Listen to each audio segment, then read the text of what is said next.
probably thinking to yourself, what the hell is Sotep doing in the middle of nowhere? Well, to tell you guys the truth, I'm looking for my canvas. But not just any canvas. The canvas that we're looking for today comes with 4 wheels and a license plate, and is hidden deep within a dark forest, far, far away. So far, in fact, it's taken me 1 scooter ride, 2 buses, a walk over a bridge, a walk through a muddy field, 2 graveyards, just to end up at this farmhouse here. And if the coordinates are correct, last place to venture into will be the forest. So let's now go have a look.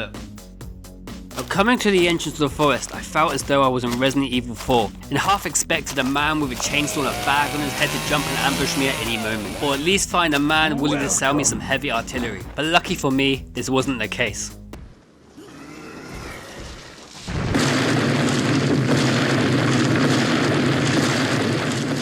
And just when I felt defeated, there she was, in all her glory.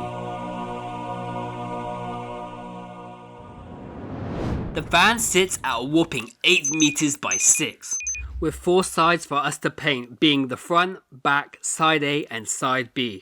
But before we apply any paint to this bad boy, we need to give this thing a clean. And luckily for us today, we have some reinforcements. Now, helping out with the clean down, we have my sister Kelly. Now, you may remember her from some of my older videos. Growing up, we never had much, but if you ever needed help in a high stakes situation, she'll always have your back 100%. And then we have Ben, good friend to the family. When he's not out building houses in all seasons, you can find him out hustling on the street with his photography abilities. So this is what we're going to clean it with today. We have the broom ready. We pinched off Mum. We stole from my mum. We're living the true artist lifestyle.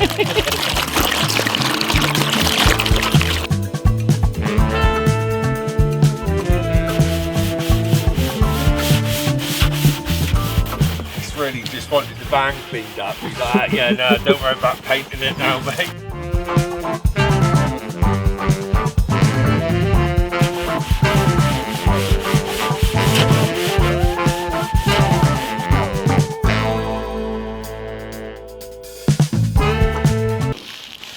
A good idea would be hit this with the hose pipe right here, but unfortunately, we have a problem with the reach. So we're stuck at this right now.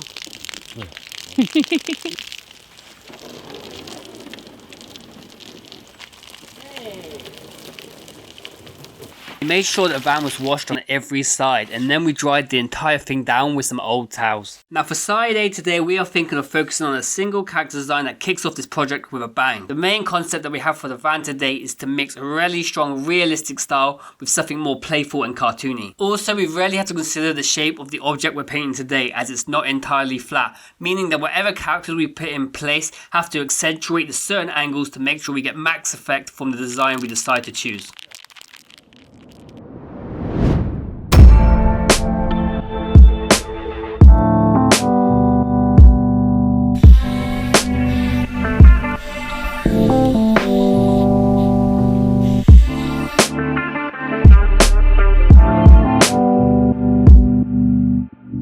Because what we're painting is such a big canvas, we've decided to go with one main image and really focus in with all the details instead of a load of tiny images built up to fill side A. As well as sketching up the design, I'm already going ahead and blocking in background color. This is just so at later stages I can see how the skull colors sit next to the purple color and what effect it is having on the eye. At first I was thinking about doing a skeleton hand holding the spray can, but the problem with that is I felt like that'd be too much of the same color on one side. So I felt like I needed to introduce a different color to break things up. So that's when I thought it'd be a cool idea to have the skeleton hand in gloves, but they would have to be gloves that were a unique color. Although the background is purple, so I'm going to start mixing colors like this blue with this yellow as they're complementary and start trying to play on the balances to make it more appealing to the eye. That's when I suddenly have flashbacks to when my mum would finish work late when I was a kid, and in her work basket would always be a set of bright yellow marigolds. I feel that anyone in the UK that grew up in a council house have some kind of memory of either their mum or nan scrubbing the kitchen floor with these bad boys on. And in a way it kind of acts as a token of symbolism, as now when I try to work I always try to think what parts of me can I incorporate into my own artwork. And yes, if you are wondering how I got the reference shots, here's how.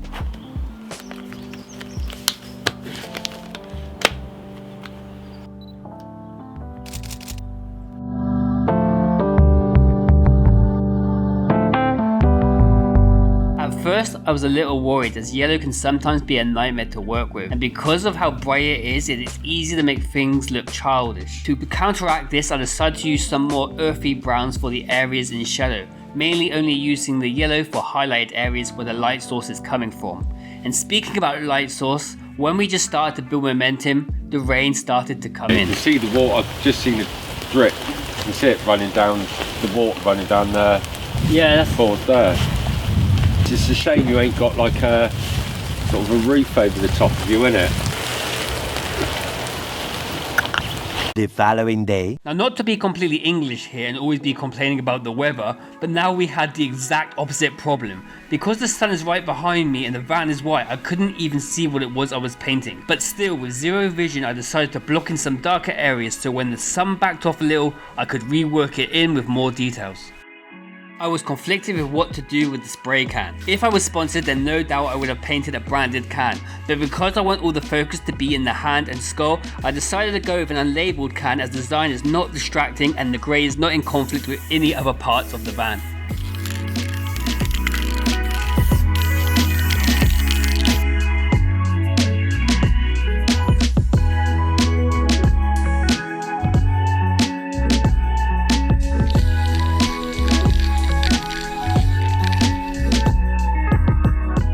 Now before moving on to the skull, I am first rendering the body, and there is two massive reasons for this. Number one being that it is behind the skull, and by painting anything further back at the beginning will save me a lot of time later on tidying up. And number two is the fact that the part of the piece I'm looking forward to the most is the skull, and if I was to paint it first, everything else would then start to feel like more of a chore. But if I paint everything else first, I'm building up towards something I'm actually excited about. This is just a weird psychological trick, but it really helps on big projects that take a lot of hours to completion.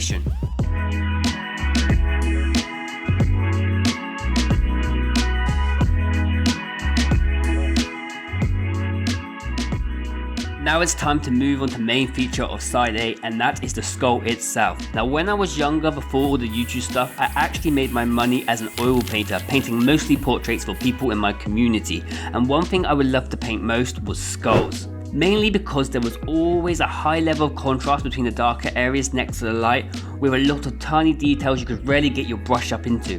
So all that built up years of studying the skull with oil paints really began to help translate into spray paint.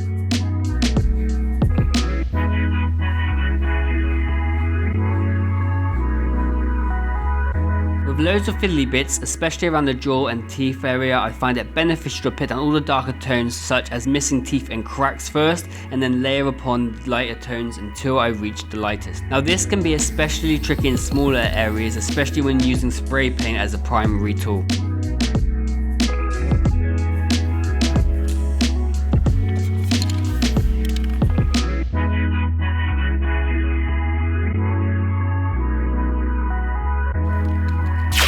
What I'm doing here is I want to do a big, bold, straight pink sort of spray paint line coming from here, with the idea being, because the rest of the van is so portrait-like, so realistic, I like to then mix something into the mix which is more like plain, simple and illustrative.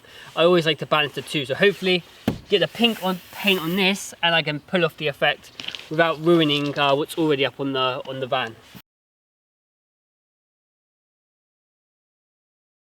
Now as side A draws closer to completion, I'm always trying to think of the next step needed to make it just that 1% better. And as we draw closer, I know there'll be a few of you curious on what actually is inside this massive vehicle. Well, let's now have a look, shall we?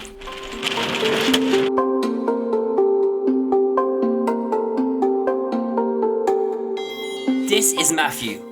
And this space that we are invited into is his own private jewelry studio where he creates fully custom pieces of jewelry. Now everything that he creates in here is made with extremely intricate details, with each piece having its own very unique style. It's great being able to paint this van with someone who has their own unique artistic craft, as we can endlessly speak about the ups and the downs of pursuing something that you truly love. And if you want to go and check out more of Matthew's jewelry, I'll link his Instagram in the description. Now let's go move on to side 2. But before we can pick up the paint, we first have to pick up our gardening tools.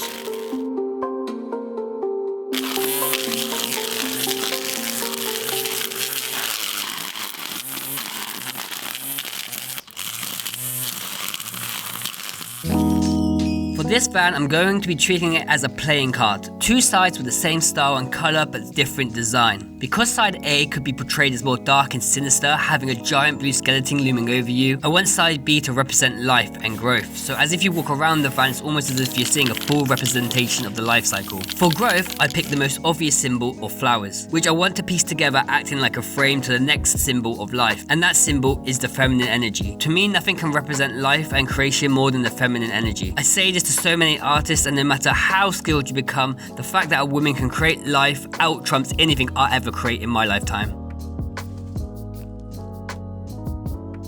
To match the giant blue skeleton, I am going to be doing the roses in the same icy blue, starting in the center of the rose and then making my way to the outer petals. In the petals, the rose have this very strokey texture, which spray paint works perfectly for. So for half the time, the spray can is doing most of the heavy lifting in making the details come alive. Now for now, I'm starting to the left and positioning the roses climbing up the side, leading the viewer's eyes to the centerpiece of the side I'm painting now. I still want to keep the details within the flowers, but I'm mainly using the flowers as a frame to bring the viewer's eyes towards the portrait.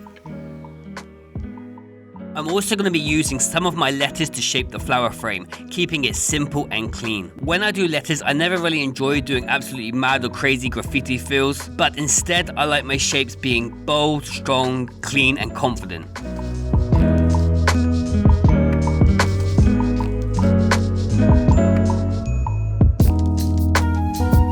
My plan here is to follow the same process as side A by doing the more exciting parts like the face and the eyes last and first build up on the surrounding areas. Firstly, blocking in the darker tones so I can later see how the lighter tones will fit in.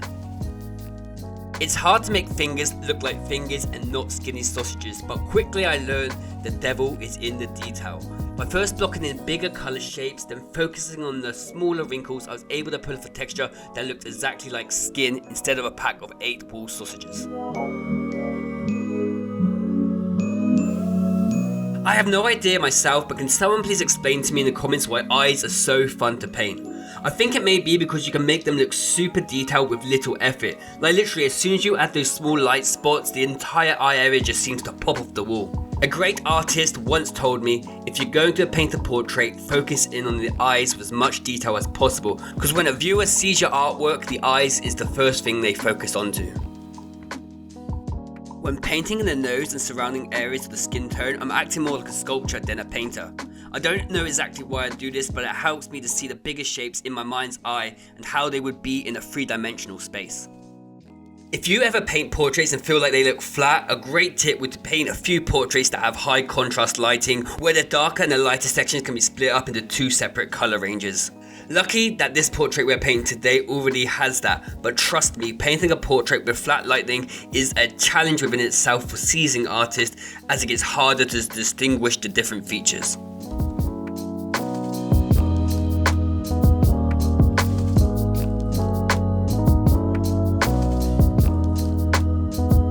Everything behind me is going really well. I'm just putting everything in place, but I can't help but feel there's a lot of empty spaces on the top. Obviously we've got the focal point, that's where I want the attention to be, but as you can probably see at the top left and top right, there's just big planes of purple, so I have to really figure out something to put in there just to sort of break it up, otherwise it just sort of looks kind of lost. Even though it's a big canvas, I've got to make sure all the spaces are filled correctly, otherwise it's just gonna be too empty. And this is where the beauty of graffiti letters come in. Graffiti within itself is taking a basic shape and twisting and bending each letter to fit within a name, making it the perfect solution to twist and bend around this portrait. Like this. Thought we was a team, yeah. Now we all out talking about it ain't work. We was on top, had this thing on lock. Now all that's left is the hair, which comes with a lot of challenges. Luckily for us, we have faced this challenge many times. The common mistakes I see is either spaghetti hair or painting their hair in such a way that it looks like a wig just sat on the head. To avoid doing this, I incorporate many of the skin tones within the shadow areas of the hair, as well as leaving single strands until the very end details to avoid the hair looking like spaghetti. Then we split, couldn't go through why to risk it. Now as the final details are put in place, I firstly have to thank all of you for joining me on this journey to transform this van.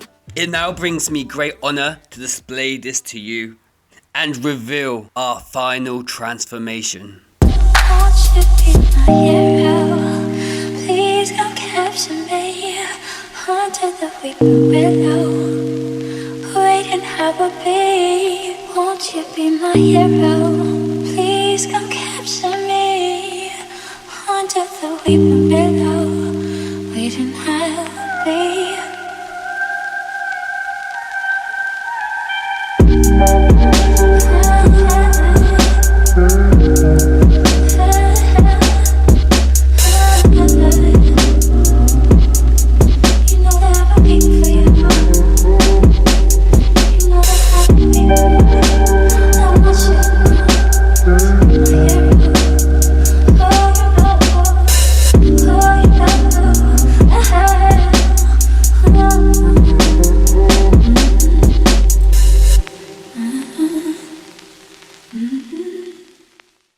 So let me know in the comment section which is your favourite. Are you preferring side A with that ice cold blue skull, or are you siding with side B with the bright flowers and the representation of life? And as always, I need to say a massive thank you to everybody on the Patreon platform. As you may have noticed, these videos are getting bigger and more complex, which means I need more time to finish each project. And without the help of you Patreons, none of this would be possible. I hope all is going well in your creative journey, and until the next video, one love.